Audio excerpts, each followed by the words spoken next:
प्रभु यीशु मसीह के नाम में आपको अनुग्रह और शांति मिले। एक छोटा लड़का था और बहुत निपुण था, इंटेलिजेंट था और मेहनती लड़का था। तो उसने एक लकड़ी का पीस लिया और कुछ टूल्स उसके पास थे और उन टूल्स के साथ, उन औजारों के साथ उसने उस लकड़ी के पीस से एक अच्छी यॉट बनाई, यानी एक लकड़ी की जहाज छोटी बनाई, जो मतलब एक बड़ी जहाज का समझ लो छोटा सा मॉडल बनाया, जितना अच्छा हो सकता है। और सच में वास्तव में बहुत अच्छा जहाज उसने बनाया और हिंदी में उसको नौका कहते हैं। वो बहुत उसको गर्व था उस बोट का, और उसके घर के पास एक झील थी और भी बच्चे आते थे अपनी बोट्स लेकर और वहाँ खेलते थे। तो उस झील का पानी काफ़ी शांत रहता था और बच्चे एंजॉय करते थे अपनी अपनी बोट्स को पानी पर तैरा के। लेकिन एक दिन ऐसा हुआ कि आंधी ज़्यादा आई। तो आंधी ज़्यादा आई तो इस बच्चे की बोट दूर चली गई और किसी और दिशा में बह गई कि ये उसको वापस ले नहीं पाया और फिर देख भी नहीं पाया, इतनी दूर चली गई, बड़ी झील थी। तो घर निराश होकर लौटा, क्योंकि उसका एक अच्छा खिलौना था, अच्छा पास टाइम था और मेहनत से उसको उसने खुद बनाया था। ये सबसे मुख्य कारण था, मेहनत से बनाया था। कुछ दिन बीत गए और वो एक दिन मार्केट गया था, बाजार गया था। तो उसने एकदम देखा कि एक खिलौने की दुकान पर खिड़की के शीशे से उसने देखा कि उसी की बोट उस दुकान में बिक रही है। वैसी नहीं, वो ही बोट जो उसने बनाई थी। क्योंकि उसकी अपनी बनाई हुई थी, इसलिए उसने उसको एकदम पहचान लिया। तो अंदर जाकर उसने दुकानदार से कहा कि ये मेरी बोट है, ये मेरा जहाज है और ये खो गया था, और आप विश्वास कीजिए मेरा जहाज है, मुझे वापस दे दीजिए।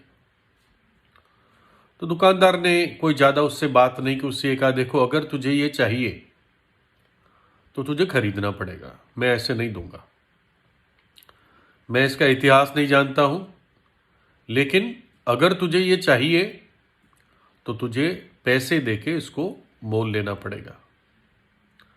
अब बच्चा क्या करता, वो घर गया, उसने अपना गुल्लक खोला और पैसे गिने और करीब उतने ही थे जितने में दुकानदार बेच रहा था।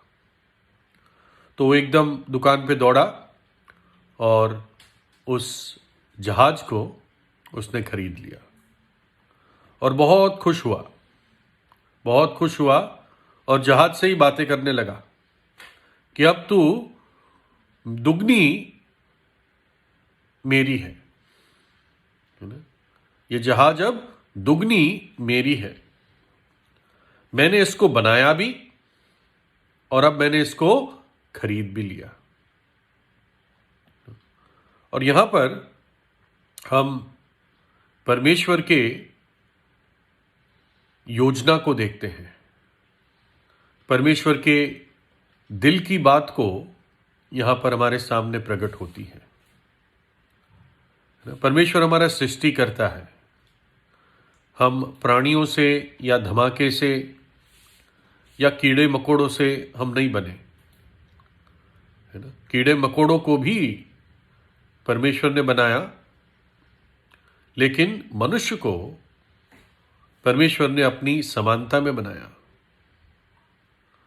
उत्पत्ति 2 में लिखा है, और यहोवा परमेश्वर ने आदम को भूमि की मिट्टी से रचा और उसके नथनों में जीवन की सांस फूंक दिया और आदम जीवित प्राणी बन गया। तो परमेश्वर ने अपने हाथों से आदम की, मनुष्य की, आपकी, मेरी सृष्टि की। और लिखा है जब पहला मनुष्य उसने बनाया तो परमेश्वर ने अपनी सांस उसमें फूंकी और तब वो एक जीवित व्यक्ति बना, है ना। इसलिए बाइबल इस बात को कहती है कि मनुष्य की आत्मा मर नहीं सकती क्योंकि उसके अंदर परमेश्वर की सांस है। भजन संहिता में लिखा है, तेरे हाथों से मैं बनाया और रचा गया हूं, मुझे समझ दे कि मैं तेरी आज्ञाओं को सीखूं।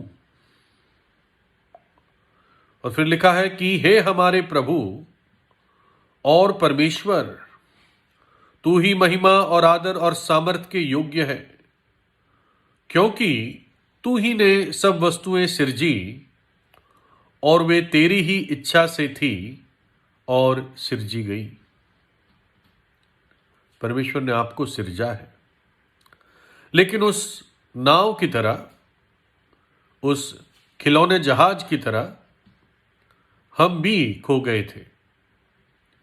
अपने पाप में खो गए, संसार में खो गए, अपना मार्ग भूल गए और खोई हुई भेड़ों की तरह हम भटक गए। खोया हुआ सिक्का जैसे अंधेरे में गुम जाता है, वैसे हम खो गए। लेकिन प्रभु यीशु मसीह, जिसको मनुष्य का पुत्र कहा गया है क्योंकि परमेश्वर मनुष्य बनकर आया, लिखा है लूका 19 में, क्योंकि मनुष्य का पुत्र खोए हुओं को ढूंढने और उनका उद्धार करने आया है। वो हमें ढूंढने और हमें बचाने के लिए आया। पाप की सजा से, जो नरक का दंड है, जो अनंत काल की पीड़ा है, उस दंड से बचाने के लिए वो आया। लिखा है क्योंकि तुम जानते हो कि तुम्हारा निकम्मा चाल चलन जो बाप दादों से चला आता है, उससे तुम्हारा छुटकारा चांदी सोने अर्थात नाशमान वस्तुओं के द्वारा नहीं हुआ। निकम्मा चाल चलन, पापमय जीवन जो पूर्वजों से चला आ रहा है, सोना और चांदी तुम्हें उससे नहीं छुड़ा सकता, नहीं बचा सकता। पर निर्दोष और निष्कलंक मेमने अर्थात मसीह के बहुमूल्य लहू के द्वारा हुआ। लेकिन प्रभु यीशु मसीह के लहू के द्वारा, उस परमेश्वर के मेमने के लहू के द्वारा तुम्हारा छुटकारा हो सकता है। उसको मेमना क्यों कहा गया है? क्योंकि एक मेमने की तरह वो हमारे लिए बलि हो गया। उसने बलिदान दे दिया, उसने हमारी सजा को अपने ऊपर ले लिया, हमारे दंड को और श्राप को अपने ऊपर ले लिया और खुद वध हो गया। इसलिए उसको मेमना कहा गया है, उसका एक शीर्षक है। तो उसके लहू के द्वारा आप छुटकारा पा सकते हैं। प्रभु यीशु के लहू में वो अद्भुत सामर्थ है। कैसे प्राप्त की जाती है? विश्वास से, है ना। जब सच्चे हृदय से पश्चाताप करते हैं और प्रभु यीशु को हृदय में बुलाते हैं, तो उसका पवित्र लहू अद्भुत रीति से आपके जीवन में कार्यशील होता है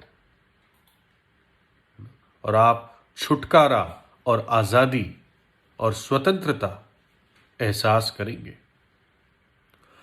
क्या तुम नहीं जानते कि तुम्हारी देह पवित्र आत्मा का मंदिर है, जो तुम में बसा हुआ है और तुम्हें परमेश्वर की ओर से मिला है और तुम अपने नहीं हो?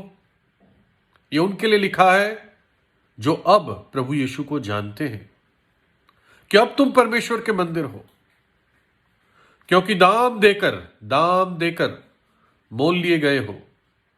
इसलिए अपनी देह के द्वारा परमेश्वर की महिमा करो। तो परमेश्वर ना केवल आपका सृष्टि करता है, लेकिन प्रभु यीशु आपका मालिक भी है। उसने अपना खून कलवरी के क्रूस पर बहा दिया ताकि मुझे और आपको अपना बना ले। जैसे उस बच्चे ने अपने पैसे देकर उस नाव को, उस खिलौने के जहाज को फिर खरीद लिया जबकि उसका अपना था, है ना। वैसे ही प्रभु यीशु मसीह का दुगना अधिकार आपके ऊपर है। ना केवल उसने अपने हाथों से आपको रचा और बनाया, परंतु अपना पवित्र लहू देकर उसने आपको खरीद लिया है, अगर आप विश्वास करते हैं, है ना। तो उसके उस सच्चे और जेन्युइन खरे प्रेम पर विश्वास कीजिए, अपने पापों से पछताव कीजिए और उसके बन जाएं, परमेश्वर की संतान बने। जो भी यीशु को अपने दिल में बुलाता है वो परमेश्वर की संतान बन जाता है। परमेश्वर आपको आशीष दे।